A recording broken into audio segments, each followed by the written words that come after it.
जी, आज का क्या कार्यक्रम होगा? जैसा कि आप सब जानते हैं, हमारे जो आशा वर्कर्स हैं, फैसिलिटेटर्स हैं, वो अग्रिम पंक्ति के कार्यकर्ता हैं और वो समाज में बच्चों और औरतों की खास करके स्वास्थ्य और कल्याण के लिए काम करती हैं। तो आज मैं इन्हीं से आई थी, रूबरू हुई थी कि ताकि मैं जान सकूं कि इनको ग्राउंड लेवल पे क्या प्रॉब्लम्स होती हैं। और जैसा हमने देखा है कि इनका योगदान काफ़ी ज़्यादा है हमारे समाज के लिए। हर साल हमारे मदर्स मोर्टालिटी रेट में हो जाए या शिशु मोर्टालिटी रेट में कमी आती जा रही है, वो कहीं ना कहीं हम लोगों को पूरे तहे दिल से आशा वर्कर्स का शुक्रिया करना चाहिए कि उन्होंने निस्वार्थ भाव से हमारे समाज की सेवा की है। तो इसलिए मैं इनसे आई थी, इनसे मिलने आई थी और ज़मीनी स्तर पर क्या प्रॉब्लम्स ये लोग फेस करती हैं इनकी साइड से वो सुनना चाह रही थी मैं। और मैंने इनको भी ये भी बोला कि हमें कैसे जो गवर्नमेंट स्कीम्स है और जो फैसिलिटीज़ गवर्नमेंट स्टेट गवर्नमेंट हमारे जो हैं वो जो फैसिलिटीज़ हमें देते हैं, स्कीम्स जो देते हैं, उसको ज़्यादा से ज़्यादा हम कैसे धरातल पर लाएं, इसके बारे में हम लोगों ने ये तो आशा कार्यकर्ता की बात हुआ। जमुई की मुख्य समस्या क्या और क्या क्या रूबरू करवाया इन लोगों ने, आपको क्या समझ में आया अभी तक का? अभी तो हम लोगों ने खास करके हम लोगों ने फोकस किया था आशा वर्कर्स के अपने पर्सनल प्रॉब्लम्स पे और कैसे कैसे इन्होंने काम किया और कैसे इनको इन्होंने प्रॉब्लम्स फेस करी और कैसे उससे इन्होंने निजात पाया और कैसे अपने काम को इन्होंने आगे बढ़ाया, उसी के बारे में आज चर्चा हुई है ज़्यादा। आप खुद एक महिला है और जमुई की भी विधायिका महिला रही है। पिछले तीसरा दीजिए।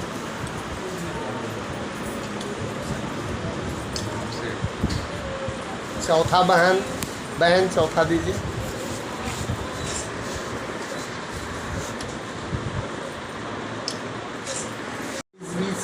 जमुई जिला जो कल उनसे बात की, हाँ, वो डीसीएम से बात DCM से। हाँ।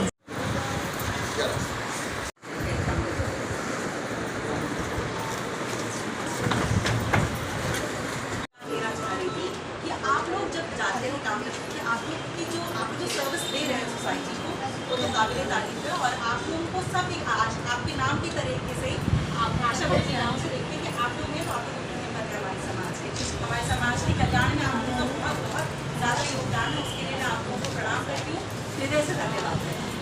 दूसरी बात ये है कि आप जब वहाँ पे जाती हैं तो ग्राउंड लेवल पर ज़मीनी स्तर पर आप लोगों को कैसी चीज़ों से, हेल्थ से रिलेटेड, बच्चों के स्वास्थ्य से रिलेटेड, औरतों के स्वास्थ्य से रिलेटेड कैसे प्रॉब्लम्स फेस करना पड़ता है, कितना मुश्किल होता है आप लोगों को किसी को भी समझाना।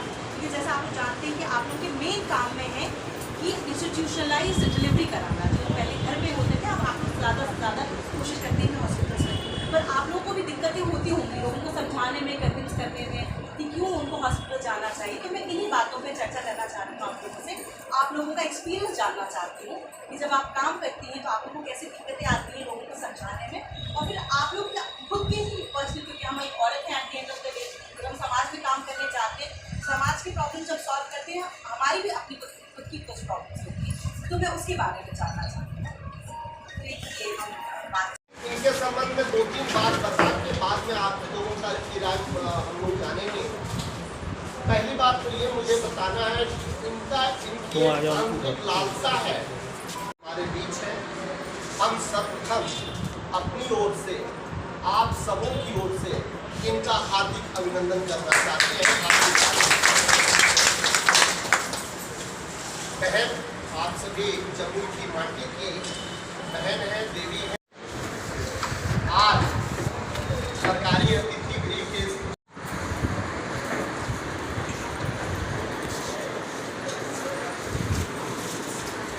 जी एक बार फिर से आप अपना नाम बता दें।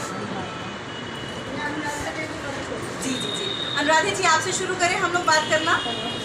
हाँ अनुराधा जी, आप कब से काम कर रही हैं? आप लोग पर्सन होता है जो फील्ड में जाता, हम लोग गए थे फील्ड में काम करने के लिए, तो वो अस्पताल जाना नहीं चाहता जी, तो उन लोगों को समझा बुझा करके अस्पताल इसलिए ले जाते थे कि उनको दिक्कतें होती थी, घर में साफ सफाई नहीं रहता था और उनको देख रेख करने के लिए बच्चे को यहाँ कोई अस्पताल में घर में मिलता नहीं जी, तो उसको अस्पताल तक पहुँचाएँ कि वहाँ सारी सुविधा रहती है, नौकरी भी रहती है, वहाँ डॉक्टर भी साधन रहता है सारी चीज़ की, जैसे कि उसकी डिलीवरी हो चुकी है और उसके बच्चे को देखना था। जी जी जी जी, तो उनको बहुत समझा बुझा करके थोड़ा तो कष्ट हुआ शुरू में। जी हाँ, लोग साथ काम कर रहे हैं तो उस वक्त मैंने हम लोग जाते थे क्षेत्र में तो बहुत वैल्यू नहीं देते थे कि नहीं कहा अस्पताल जाएंगे क्या होगा वहाँ जाने से, तो हमको सब घर में हो जाता है।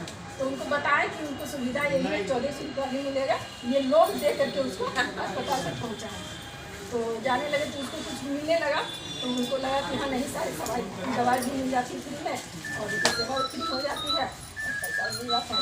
इससे धीरे धीरे फिर अस्पताल जाना शुरू हुआ। अस्पताल जाने के बाद फिर टीकाकरण की बात आई, क्षेत्र में दिलाने की, तो उसके बाद में फिर टीकाकरण के लिए भी बहुत परेशानी हुआ हम लोगों को। बच्चे को अपने दिलाते नहीं थे सुई। साथ से काम कर रही है तो कम मेहनत लगता है। जागरूकता अभियान के तहत आपने बहुत लोगों को जागरूक कर दिया है। पहले तो हमारे आशा थी, हमारे मैडम हैं, सबसे प्रणाम।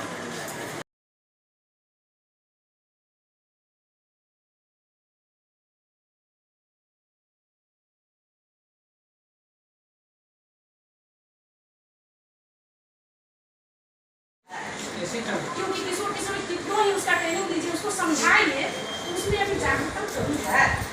क्योंकि वह अभी उतना आप पूछिए फिर भी बोल नहीं पाती, आपसे आदान प्रदान नहीं करती है। क्या तुम मावाई हो तो क्या तुम्हारे उसके बारे में उससे पूछिए, आप बोलिए, फिर बेशक नहीं बोल पाती है। कहीं कहीं वो दोनों का अभी भी गलत है, कदम उठा रही है।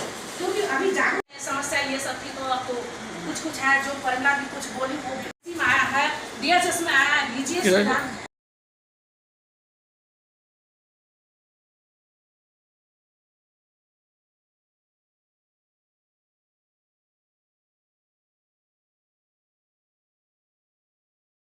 हम एक आशा वर्कर, इसमें कुछ क्वालिफाइड भी है, ऐसी नहीं कोई अनपढ़ है, कुछ अनपढ़ भी है। सारे लोग रोड पे नहीं जाएगी, जिसके कारण फील्ड में करते हैं, हर जगह उसकी समस्या हम देखते हैं मैडम। तो जरूर है हमारी बच्ची सही जगह पर आती है। अगर आप घर में ढिलाई कीजिएगा आपका बच्चा खराब होगा, और बाहर अगर हमारे पदाधिकारी हैं तो उनकी ढिलाई से आशा भी अगर गलत है तो उसके ऊपर कलम गलत है नहीं, हम ये नहीं जानते, लेकिन आपने ही कलम का टीका लगवा रहे हैं। अगर आज इस आशा को दे दीजिए व्यवस्था तो कहीं नहीं पिछड़ेगी। बाकी सभी आशा ने काम इतना अच्छा किया कि मेरा मातृ मृत्यु दर, शिशु मृत्यु दर में कमी मिला है। और आज 100% कहीं अब कोई दिक्कत है, किसके बोल एक आशा 2005 में हमारे PSC में कुत्ता भौंक रहा था, और आज हमारे पब्लिक की भीड़ है। क्यों है? ये आशा की वजह। फिर भी हम गलत सपोर्ट नहीं थे, कभी धरना नहीं देने लोगों को सलाह देते हैं। एक लेडीज है, सम्मान से रहिए, इज्जत से रहिए, धरना देने से कुछ नहीं होता। आप अपनी राय को रखिए, अगर निरान है तो सही है, नहीं तो ऐसे ही चलेगा। बिहार है, चोरी नहीं चलेगा, घूसखोरी नहीं चलेगा, भ्रष्टाचार है, बिहार है, कभी बंद नहीं। वार्ड नंबर 3 बातें इन्होंने बोली है, कोई और कुछ बोलना चाहते हैं? और दूसरे प्रखंड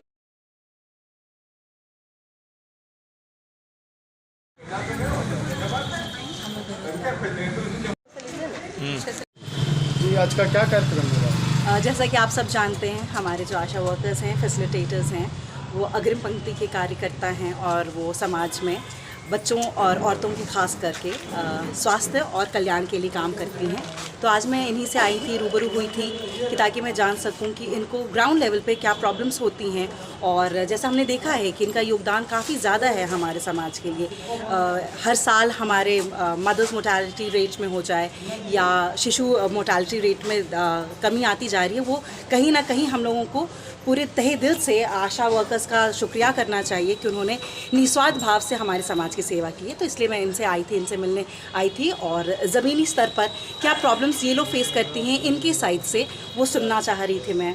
और मैंने इनको भी ये भी बोला कि हमें कैसे जो गवर्नमेंट स्कीम्स है और जो फैसिलिटीज़ गवर्नमेंट, स्टेट गवर्नमेंट हमारे जो हैं, वो जो फैसिलिटीज़ हमें देते हैं, स्कीम्स जो देते हैं, उसको ज़्यादा से ज़्यादा हम कैसे धरातल पर लाएँ, इसके बारे में हम लोगों ने ये तो आशा कार्यकर्ता की बात हुआ। जमुई की मुख्य समस्या क्या और क्या क्या रूबरू करवाया इन लोगों ने, आपको क्या समझ में आया अभी तक का? अभी तो हम लोगों ने खास करके हम लोगों ने फोकस किया था आशा वर्कर्स के अपने पर्सनल प्रॉब्लम्स पे, और कैसे कैसे इन्होंने काम किया और कैसे इनको इन्होंने प्रॉब्लम्स फेस करी और कैसे उससे इन्होंने निजात पाया और कैसे अपने काम को इन्होंने आगे बढ़ाया, उसी के बारे में आज चर्चा हुई है ज़्यादा। आप खुद एक महिला है और जमुई की भी विधायिका महिला रही है। पिछले महीनों आपने सुना होगा जंतर मंतर पे काफ़ी महिलाएं धरना प्रदर्शन कर रही है। जी जी। जमुई की जो विधायिका है, महिला खुद भी है, इस बारे में उन्होंने एक शब्द भी नहीं बोला, वो टाल गई। आप इस पर क्या बोलना चाहेंगे? देखिए किसी भी तरीके के शोषण का और किसी भी तरीके के वायलेंस को मैं बिल्कुल खारिज करती हूँ, और वो किसी तरीके से कहीं पर भी नहीं प्रेजेंट होना चाहिए। मैं बस ये बोल सकती हूँ। और जहाँ तक महिलाओं के हक की बात है, उसके लिए मैं हमेशा खड़ी हूँ। अभी जो पुल देखा जा रहा है क्षतिग्रस्त हो चुका है, कांवड़िया को लेकर के इसमें काफ़ी परेशानी हो रही है, इस पर क्या लगता है? इस पर मैं कुछ टिप्पणी नहीं दे पाऊँगी अभी। तो क्या आप मन बना लिए हैं जम्मू से चुनाव लड़ने हाँ का? फिर मैं अभी आई हूँ एकदम सोशल वर्क करने के लिए। जैसा मैंने आपको कहा है कि मैं स्वास्थ्य और एजुकेशन पे काम करने आई हूँ। आज का मुद्दा आप देख रहे हैं, हमारे जो पीछे खड़ी है सारी आशा वर्कर्स हैं जो स्वास्थ्य और कल्याण का काम करती हूँ, तो और मैं भी उन्हीं के साथ जुड़ने आई हूँ। बस सामाजिक और राजनीतिक मुद्दा तो चलती रहती है। ये तो ह्यूमैनिटी की बात है कि जो भाजपा कार्यकर्ताओं इसी सेम बात अभी दोबारा कहूँगी कि हिंसा का मैं खंडन करती हूँ, कड़ी शब्दों में खंडन करती हूँ। किसी भी तरीके से हो, किसी की तरफ से भी हो, चाहे हमारी तरफ से हो, चाहे आगे की तरफ से हो, किसी भी तरफ से हिंसा नहीं होनी चाहिए, नहीं होनी चाहिए। किसको दोषी मानते हैं इसमें? ये तो मैं नहीं बता पाऊँगी।